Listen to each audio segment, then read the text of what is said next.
VIH avant 2000, je n'aime pas penser à ça.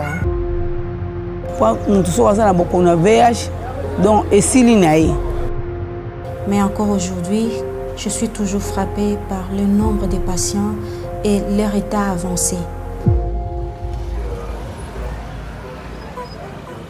Quand je vous parle comme ça, on sent comme si rien n'était. Mais c'était difficile. Premièrement, je voyais la mort. Parce que j'ai été dépistée en 1999. Je sentais que c'était fini pour moi, je vais mourir. Les résultats sont en 2004. Ils ont annoncé que j'ai un problème de VIH.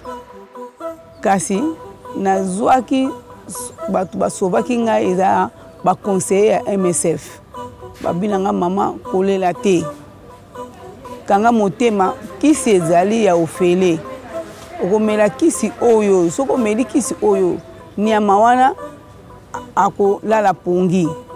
Soko meli yango malamu penza, oko vivre longtemps, oko zonga musala na yo, oko zonga makambo na yo nyonso tout santé ko zonga normal.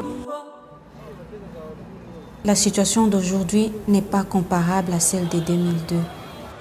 Il faut s'imaginer à l'époque qu'il y avait près d'1 million de personnes vivant avec le VIH ici en RDC. Les traitements étaient très peu disponibles et hors de prix pour la majorité d'entre eux. Du coup, nous avons démarré notre prise en charge ici au centre de traitement ambulatoire de Cabinda. Dans ces contextes-là, on était très vite débordés. Les gens affluaient de tous côtés de la ville du matin jusqu'au soir et il était difficile de tenir dans ces conditions. Non, ça c'est une illustration de l'état dans lequel les patients nous arrivent.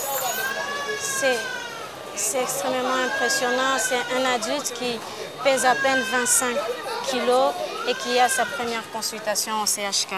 C'est très difficile et depuis qu'on a lancé la campagne médiatique sur l'accès aux ARV, de plus en plus nous recevons des patients grabataires.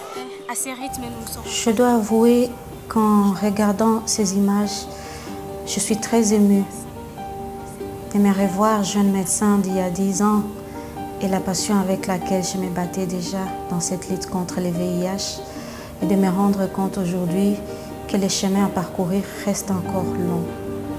C'est très frustrant de voir les patients dans quel état ils arrivent aujourd'hui.